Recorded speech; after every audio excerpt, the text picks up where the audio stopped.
ଦଶମ ଶ୍ରେଣୀର ମୋର ସମସ୍ତ ପ୍ରିୟ ଛାତ୍ରଛାତ୍ରୀମାନେ ତୁମ ସମସ୍ତଙ୍କୁ ପୁଣି ଥରେ ତୁମମାନଙ୍କର ପ୍ରିୟ ୟୁଟ୍ୟୁବ୍ ଚ୍ୟାନେଲ୍ ଏସ୍ଏସ୍ ଓଡ଼ିଆ ଏକାଡେମୀକୁ ସ୍ୱାଗତ। ପିଲାମାନେ ତୁମମାନଙ୍କର ଯେଉଁ 4ଟା କ୍ଲବ୍ ରହିଛି ଜିଜ୍ଞାସା, ସାହିତ୍ୟ ଭୋଜନୀ, କୌଶଳୀ ଆଉ କ୍ରୀଡ଼ାଙ୍ଗନ। ତ ଏଇ 4ଟା କ୍ଲବ୍ରୁ ପ୍ରତ୍ୟେକ କ୍ଲବ୍ରୁ 20 ମାର୍କ ରହିଛି ତୁମର। ତ ଆମେ କିଭଳି ଭାବରେ ଅଧିକରୁ ଅଧିକ ନମ୍ବର ରଖିବା ଏବଂ ଆମର ବୋର୍ଡ଼ ପରୀକ୍ଷାରେ ଅଧିକ ନମ୍ବର ରଖି ଆମେ A1 A2 ବା B1 ଗ୍ରେଡ଼୍ ଆଣିବା। ତ ସେଥିପାଇଁ ଏ ମାର୍କ ବହୁତ ଇମ୍ପୋର୍ଟାନ୍ସ ରହିଛି ଏ ମାର୍କର। ତ ଆମେ ଯଦି ବହୁତ ଭଲ କରିବା, ବହୁତ ଭଲ ଆନ୍ସର୍ ଦେବା, ପ୍ରତ୍ୟେକ ଅଧିବେଶନର ରଖିଥିବା ମାର୍କ ଆଉ ପ୍ରୋଜେକ୍ଟ ୱାର୍କର ମାର୍କ ମିଶିକି ଆମକୁ ସାର୍ 20ରୁ 20 ବା 20ରୁ 19 ମଧ୍ୟ ଦେବେ। ସେଥିପାଇଁ ଆମେ ବହୁତ ଭଲସେ କରିବା ଉଚିତ। ତ ଆଜିର ଭିଡ଼ିଓରେ ଆମେ ଦେଖିବା କ'ଣ ନା ଅଧିବେଶନ 2 ଜିଜ୍ଞାସାର ଆସ ଉଦ୍ଭିଦ ବିଷୟରେ ଜାଣିବା, ଓଡ଼ିଶାର ଉଦ୍ଭିଦ। କିନ୍ତୁ ତା ପୂର୍ବରୁ ଯେଉଁମାନେ ଚ୍ୟାନେଲକୁ ନୂଆ କରି ଭିଜିଟ୍ କରୁଛ ଆଉ ସବସ୍କ୍ରାଇବ୍ କରିନାହ ବା ଯଦି ଆଗରୁ କେବେ ଦେଖିଛ ସବସ୍କ୍ରାଇବ୍ କରିନ ତ ସବସ୍କ୍ରାଇବ୍ କରି ରଖ, କାହିଁକିନା ମୁଁ ଯେଉଁ ବି ଭିଡ଼ିଓ ଅପଲୋଡ଼ କରିବି ତା'ର ନୋଟିଫିକେସନ୍ ସର୍ବପ୍ରଥମେ ପହଞ୍ଚିପାରିବ। ମୁଁ ପ୍ରତ୍ୟେକ କ୍ଲବ୍ର ପ୍ରତ୍ୟେକ ଅଧିବେଶନର ଉତ୍ତର ଏବଂ ପ୍ରୋଜେକ୍ଟ ୱାର୍କର ଉତ୍ତର ତୁମମାନଙ୍କୁ ମୁଁ ପ୍ରୋଭାଇଡ଼ କରିବି। ତେଣୁ ଚ୍ୟାନେଲକୁ ସବସ୍କ୍ରାଇବ୍ କରି ରଖିଥାଅ ଆଉ ସାଙ୍ଗମାନଙ୍କ ସହିତ ବହୁତ ମଧ୍ୟ ସେୟାର କରିଦିଅ, ସେମାନେ ମଧ୍ୟ ଉପକୃତ ହୁଅନ୍ତୁ। ଆଉ ଯଦି କିଛି ଡାଉଟ୍ ରହିଛି କମେଣ୍ଟ ସେକ୍ସନରେ କମେଣ୍ଟ କର। ଲାଇକ୍ କରିବାକୁ ଆଦୌ ଭୁଲ ନାହିଁ। ମୋର ରିକ୍ୱେଷ୍ଟ ରହିବ ସପୋର୍ଟ କର, ଚ୍ୟାନେଲକୁ ସବସ୍କ୍ରାଇବ୍ କର। ଚାଲ ଆଜିର ଦ୍ୱିତୀୟ ଅଧିବେଶନ ଦେଖିବା କ'ଣ ରହିଛି। ଦ୍ୱିତୀୟ ଅଧିବେଶନର ଆସ ଉଦ୍ଭିଦ ବିଷୟରେ ଜାଣିବା, ଓଡ଼ିଶାର ଉଦ୍ଭିଦ। ଉଦ୍ଦେଶ୍ୟ କ'ଣ? ଛାତ୍ରଛାତ୍ରୀମାନେ ନିଜ ଅଞ୍ଚଳରେ ଥିବା ବିଭିନ୍ନ ପ୍ରଜାତିର ଉଦ୍ଭିଦ ଓ ସେମାନଙ୍କର ପରିଚୟ ଏବଂ ପରିବେଶରେ ଏହାର ମହତ୍ତ୍ୱ ବିଷୟରେ ଜାଣିବେ। ଦେଖ ବିଭିନ୍ନ ପ୍ରକାର ଉଦ୍ଭିଦ ରହିଛି। ଏଟା ହେଲା ଅଶ୍ୱତ୍ଥ, ଏଟା ରହିଛି ଅଶ୍ୱତ୍ଥ ବୃକ୍ଷ, ବର, ଏଟା ଆମ୍ବ, ଇଏ ରହୁଛି ଖଜୁରୀ, ନିମ୍ବ, ପଣସ, ଇଏ ରହୁଛି ସୁଜନା, ଶାଗୁଆନ, ବେଲ। ତାପରେ ଦେଖିବା ଆସ ଓଡ଼ିଶାର ଗଛ ବିଷୟରେ ଆଉ କିଛି ଜାଣିବା। କେଉଁ ଗଛ ଆମକୁ କେଉଁ ଉପକାରରେ ଲାଗିଥାଏ? ଦେଖ ସୁଜନା ଗଛର ପତ୍ର। ତୁମେ କିଛି ଗଛ ବିଷୟରେ ଚିନ୍ତା କରିପାରିବ କି ଯେଉଁଠାରେ ଆମେ ପତ୍ରକୁ ବିଭିନ୍ନ ଉଦ୍ଦେଶ୍ୟରେ ବ୍ୟବହାର କରିଥାଉ? ତ ଏ ପତ୍ରରେ ଆମେ vitamin A, vitamin C, calcium, magnesium ଓ ଲୌହସାର ଆଦି ରହିଛି। ଫଳ, ଆମେ ଖାଉଥିବା ଅନେକ ଫଳ ପନିପରିବା ବିଷୟରେ ଜାଣିଛେ, କିନ୍ତୁ ଫଳର ଆଉ ଅନ୍ୟ ବ୍ୟବହାର ଅଛି ଯାହାକି ଆମକୁ ବିଭିନ୍ନ ପ୍ରକାର ଔଷଧ ତିଆରିରେ ବ୍ୟବହାର କରାଯାଏ। ତ ଗଛର ଛେଲି ଆଉ ଗଣ୍ଡି ଯେମିତି ଡାଳଚିନି, ତ ଏଇସବୁ ଝୁଣା ଯେମିତି ପ୍ରସ୍ତୁତ ହେଉଛୁ, ତ ସେଗୁଡ଼ାକ ଆମେ ଗଛର ଛେଲି ଆଉ ଗଣ୍ଡିରୁ ପାଇପାରୁଛେ। ତ ସେଇଭଳି ଭାବରେ ଆଜିର ଯେଉଁ ରହିଛି ଆମର ସୋପାନ 2, ସୋପାନ 3 ଆସ ନିଜେ କରିବା। କାର୍ଯ୍ୟକଳାପ 1, କାର୍ଯ୍ୟକଳାପ 1 କ'ଣ ଅଛି? କାର୍ଯ୍ୟକଳାପ 1 ଉତ୍ତର ଆମେ ଜାଣିବା। ଦେଖ ଉତ୍ପାଦ, ବ୍ୟବହୃତ ପ୍ରାକୃତିକ ଉପାଦାନ, ଉଦ୍ଭିଦର ପ୍ରକାର, ଜୈବିକ ବା ପ୍ରାକୃତିକ ଉଦ୍ଭିଦ ହଁ କି ନାହିଁ ଲେଖିବା। ତାପରେ କାର୍ଯ୍ୟକଳାପ 2 ଦେଇଛି ଗଛର ନାମ, ତାକୁ କ'ଣ ପାଇଁ ବ୍ୟବହାର କରାଯାଉଛି, ପତ୍ରର ବ୍ୟବହାର କ'ଣ, ଫଳର ବା ମଞ୍ଜିର ବ୍ୟବହାର କ'ଣ, ଫୁଲର ବ୍ୟବହାର କ'ଣ, ଛେଲିର ବ୍ୟବହାର କ'ଣ, ସେ ବିଷୟରେ ଜାଣିବା। କାର୍ଯ୍ୟକଳାପ 3 ଦେଇଛି କ'ଣ ନା ଓଡ଼ିଶାର ଜୈବ ବିବିଧତା ବୋର୍ଡ଼ ଦ୍ୱାରା ପ୍ରସ୍ତୁତ ପୁସ୍ତକରେ ଔଷଧୀୟ ଉଦ୍ଭିଦ ବିଷୟରେ ପଢ଼ିପାରିବେ। ସେମାନେ କିପରି ଚିହ୍ନିବେ, କେଉଁ ରୋଗ ପାଇଁ ଓ କିପରି ବ୍ୟବହାର କରିବେ ତାହା ବୁଝିବେ। ଦେଖ ଏ ସମସ୍ତ ପ୍ରଶ୍ନର ଆମେ ଉତ୍ତର ଜାଣିବା। କାର୍ଯ୍ୟକଳାପ 1ର ଉତ୍ତର କ'ଣ ଦେଇଛି? ଉତ୍ପାଦ। ଫାଷ୍ଟ ହେଲା ଉତ୍ପାଦ, ଅର୍ଥ କ'ଣ ସେଥିରୁ ଉତ୍ପନ୍ନ ହେଉଛି। ଯେମିତି ଆମର ବ୍ୟବହୃତ ପ୍ରାକୃତିକ ଉପାଦାନ ହେଲା କାଠ, ସେଥିରୁ କ'ଣ ବାହାରୁଛି? ଟେବୁଲ୍। ଉଦ୍ଭିଦର ପ୍ରକାର ହେଲା ଆକାଶୀ ଗଛରୁ କାଠରୁ ଟେବୁଲ୍ ହେଉଛୁ, ଶାଗୁଆନ ରହୁଛୁ, ଶାଳ ପିଆଶାଳ ରହୁଛୁ, ଖାଲି ଟେବୁଲ୍ ନୁହେଁ, ଏଇଭଳି ଭାବରେ ଟେବୁଲ୍, ଚେୟାର, କବାଟ, ଝରକା ଏମିତି ବିଭିନ୍ନ ଜିନିଷ ହେଇପାରିବ। ତ ତାପରେ ଆସିବା କବାଟ, ଝରକା, ଆଲଣା, ଖଟ, ଏ ବି ମଧ୍ୟ କାଠରୁ। କେଉଁ କାଠ ନା ଶାଗୁଆନ, ନିମ, ପିଆଶାଳ। ତ ଏଇଟା ମଧ୍ୟ ଆମେ ଲେଖିବା। ତାପରେ ଆସିବା ପେପର, ଖବରକାଗଜ, ଇଏ ବି କେଉଁଥିରୁ ହେଉଛୁ ନା ସେଇ କାଠରୁ। ତା'ର ଉଦ୍ଭିଦର ପ୍ରକାର ହେଲା ବାଉଁଶ ଜାତୀୟ ଉଦ୍ଭିଦ, ହଁ। ଅଟା, ଅଟାଟା କେଉଁଥିରୁ ହେଉଛୁ? ଗହମରୁ।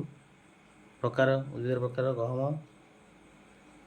ଗୁଡ଼ କେଉଁଥିରୁ ହେଉଛୁ ନା ଆଖୁ ରସରୁ, ଆଖୁ, ହଁ। ତାପରେ ଆସିବା ଚାଉଳ ବା ଚୁଡ଼ା, କେଉଁଥିରୁ ହେଉଛୁ? ଧାନ, ଉଦ୍ଭିଦର ପ୍ରକାର, ଧାନ ଜାତୀୟ ଉଦ୍ଭିଦ, ହଁ। ତ ଏଇଠି ଫାଷ୍ଟ କାର୍ଯ୍ୟକଳାପ କାର୍ଯ୍ୟପଦର ଉତ୍ତର ସରିଲା। ସେକେଣ୍ଡ କାର୍ଯ୍ୟକଳାପ କ'ଣ ଦେଇଛି ନା ଆସ ଉଦ୍ଭିଦ ବିଷୟରେ ଜାଣିବା। ଅଧିବେଶନ 2 ଦେଖ କି ଉଦ୍ଭିଦ ନା ବେଗୁନିଆ। ବେଗୁନିଆ ତାକୁ କ'ଣ କହନ୍ତି? ନିର୍ଗୁଣ୍ଡି ମଧ୍ୟ କହିଥାନ୍ତି। ଗଛର ବିଭିନ୍ନ ଅଂଶର ବ୍ୟବହାର। ପତ୍ର ବେଗୁନିଆ ପତ୍ରକୁ ଛେଚି ସେହି ରସରେ ମହୁ ମିଶାଇ ସକାଳ ସନ୍ଧ୍ୟାରେ 1 ଚାମଚ ସେବନ କଲେ ଖାସ ଶ୍ୱାସ କଫ ନିବାରିତ ହୁଏ। ହିନ୍ଦୀରେ ତାକୁ କ'ଣ କହନ୍ତି? ସମ୍ବାଲୁ, ବଙ୍ଗଳାରେ ନିସନ୍ଦା, ସଂସ୍କୃତରେ ସିନ୍ଧୁବାର। ବେଗୁନିଆ ପତ୍ର ରସରେ ମହୁ, କଞ୍ଚା ହଳଦୀ, ଅଗିବଥୁ ଛାଲି ପ୍ରତ୍ୟେକରୁ 3 ଗ୍ରାମ ନେଇ ଏକତ୍ର ପେଶି ସକାଳେ ସନ୍ଧ୍ୟାରେ ଦିନକୁ 2 ଥର ଖାଇଲେ ଧବଳ ଛଉ ଭଲ ହେଇଯିବ। ତାପରେ ଆସିବା ଦେଖିବା ତାର ଫଳରୁ କ'ଣ ହେଇପାରୁଛୁ ନା ବେଗୁନିଆ ଫଳକୁ ଚୂର୍ଣ୍ଣ କରି 3 ରୁ 6 ଗ୍ରାମ ମାତ୍ରାରେ ସକାଳ ସଞ୍ଜ ସେବନ କଲେ କୁର୍ମୀ ରୋଗ ଉପଶମ ହୁଏ। ଛେଲି କ'ଣ ହୁଏ ନା ବେଗୁନିଆ ଛେଲି ରସ ସହିତ ବାସଙ୍ଗ ଛେଲି ରସ ଏବଂ ମହୁ ମିଶାଇ 7 ଦିନ ସେବନ କଲେ ଭୟଙ୍କର କଫ ନାଶ ହୁଏ। ଚେର କ'ଣ ହେବ ନା ବେଗୁନିଆ ଚେରକୁ ଉଷୁନା ଚାଉଳ ସହିତ ବାଟି ପୋଡ଼ ପିଠା କରି ଖାଇଲେ ମଳକଣ୍ଟକ ଜନିତ ଫୁଲା ଯନ୍ତ୍ରଣା ଉପଶମ ହେବ। ତାପରେ ଆସିବା ଅଁଳା।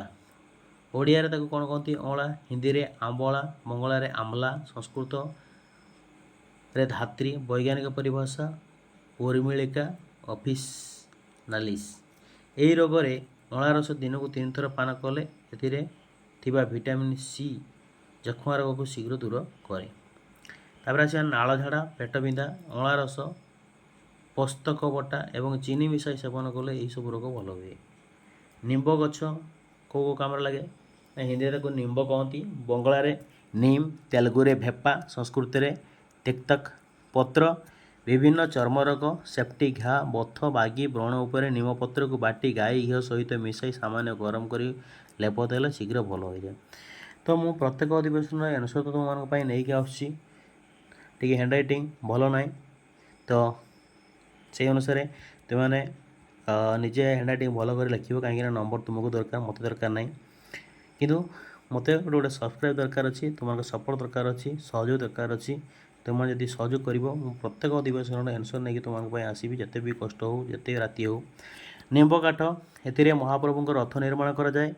ଦୃଷ୍ଟିଶକ୍ତି ଓ ଶ୍ରବଣ ଶକ୍ତି। ପ୍ରତିଦିନ ନିମ୍ବ ତେଲ ନସ୍ୟ ଗ୍ରହଣ କଲେ ଦୃଷ୍ଟିଶକ୍ତି ଏବଂ ଶ୍ରବଣ ଶକ୍ତି ବୃଦ୍ଧି ହୁଏ। ନିମ୍ବ କାଠରେ ଘରର କବାଟ ଓ ଝରକା ମଧ୍ୟ ତିଆରି ହୁଏ, କାହିଁକିନା ଏଥିରେ ଗୁଣପୋକ ବା ଉଇପୋକ ଲାଗେ ନାହିଁ। ନିମ୍ବ ଛେଲି, ନିମ୍ବ ଛେଲିକୁ ପାଣିରେ ଫୁଟାଇ ସେହି ପାଣିରେ ଗାଧୋଇଲେ କାଛୁକୁଣ୍ଡିଆ ହୁଏ ନାହିଁ ବା ଭଲ ହୋଇଯାଏ। ନିମ୍ବ ଫଳ ଆଉ ମଞ୍ଜି, ଏହାକୁ ଖରାରେ ଶୁଖାଇ ତାକୁ ଗୁଣ୍ଡ କରି ଜମିରେ ପକାଇଲେ ଏବଂ ଫଳୁଥିବା ଗଛ ମୂଳରେ ପକାଇଲେ ରୋଗପୋକ ହୁଏ ନାହିଁ। ବରଗଛ କ'ଣ? ରମ୍ପା, କୁଣ୍ଡିଆ, କାଛୁ, କୁଷ୍ଠରୋଗ, ଅଠଫଟା, ମଳକଣ୍ଟକ, ପତଳା ଝାଡ଼ା, ଭଗନ୍ଦର, ବ୍ରଣ, ଅଣ୍ଡକୋଷ ବୃଦ୍ଧି, ଦାନ୍ତ ହଲିଲେ। ପହଳର ଚୂର୍ଣ୍ଣ 1 ରୁ 3 ଗ୍ରାମ ଥରକେ, ଛେଲିର ଚୂର୍ଣ୍ଣ 10 ରୁ 15 ଗ୍ରାମ ଥରକେ, ମଞ୍ଜି ଚୂର୍ଣ୍ଣ 3 ରୁ 6 ଗ୍ରାମ ଥରକେ, ସରସ 30 ରୁ 50 ମିଲିଲିଟର ଥରକେ ମିଶାଇ ଠିକ୍ ମାତ୍ରାରେ ଅନୁପାନ ବ୍ୟବହାର କଲେ ଏ ସମସ୍ତ ରୋଗରୁ ମୁକ୍ତି ମିଳେ।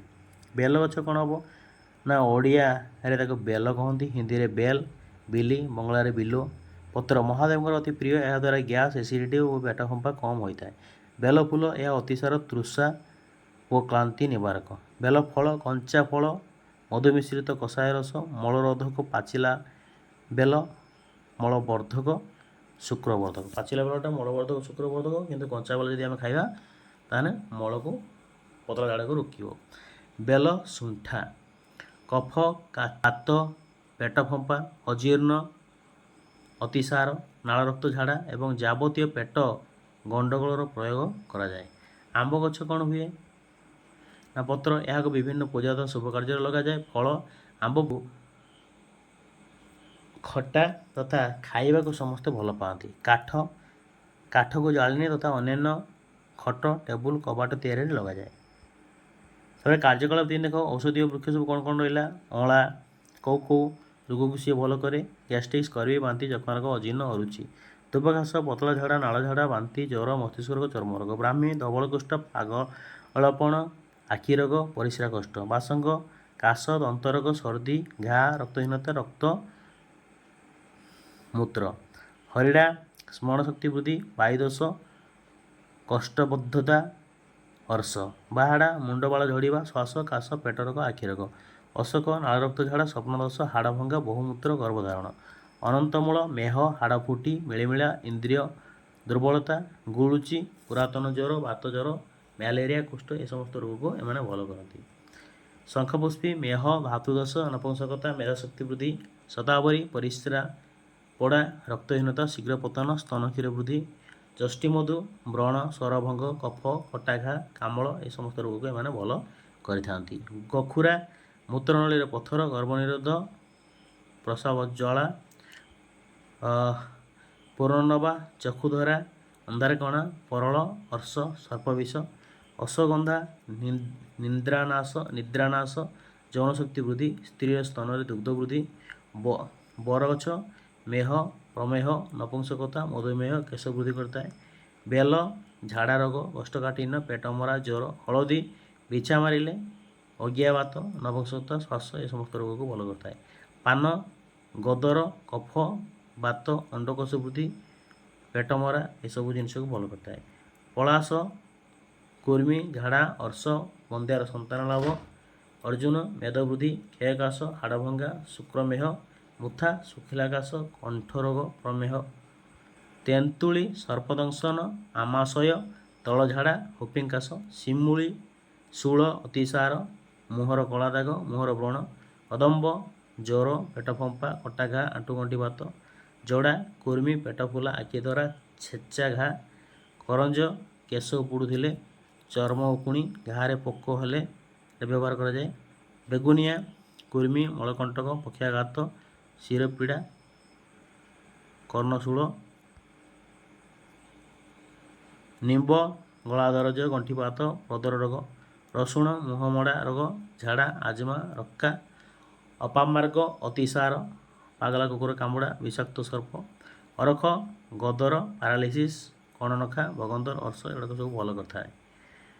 ଦୁଦୁରା, କର୍ଣ୍ଣରୋଗ, କାଶ, ଶ୍ୱାସ, ଲିଙ୍ଗବୃଦ୍ଧି, ବ୍ରଣ। ଘିକୁଆଁରୀ, ଉଦର ରୋଗ, ମେହ, ମୁଣ୍ଡ ରୋଗ, ପୋଡ଼ାଘା, କୁକୁର କାମୁଡ଼ା, ବିଷ। ଗଙ୍ଗଶିଉଳି, ମ୍ୟାଲେରିଆ, ପାଟିଘା, ଗ୍ୟାଷ୍ଟ୍ରିକ୍, ମୁଣ୍ଡ ବ୍ୟଥା, କୁର୍ମି। ସାହାଡ଼ା, ଦନ୍ତରୋଗ, ଯକୃତ, ଧବଳଛଉ, ତୁଣ୍ଡଘା, ଅର୍ଶ ଏ ସମସ୍ତ ରୋଗକୁ ଏମାନେ ଭଲ କରିଥାନ୍ତି। ତ ଏଇଠି ଅଧିବେଶନ 2ର ଆମେ ଉତ୍ତର ଜାଣିଗଲେ। ତେଣୁ ଯଦି ଭିଡ଼ିଓଟି ତୁମମାନଙ୍କୁ ବହୁତ ଭଲ ଲାଗିଛି ତେବେ ନିଶ୍ଚିତ ଭାବରେ ଆଶା କରିବି ଗୋଟେ ସବସ୍କ୍ରାଇବ୍ କରିଦେବ ଆଉ ସାଙ୍ଗମାନଙ୍କ ସହିତ ନିଶ୍ଚିତ ମାତ୍ରାରେ ସେୟାର କରିବ। ତୁମମାନଙ୍କ ଗୋଟେ ସବସ୍କ୍ରାଇବ୍ ମୋତେ ମୋଟିଭେଟ୍ କରିବ ପରବର୍ତ୍ତୀ ସମୟରେ ତୁମମାନଙ୍କ ପାଇଁ ଭିଡ଼ିଓ ନେଇକି ଆସିବା ପାଇଁ। ରହୁଛି। ଜୟ ଜଗନ୍ନାଥ। ବନ୍ଦେ ଉତ୍କଳ ଜନନୀ।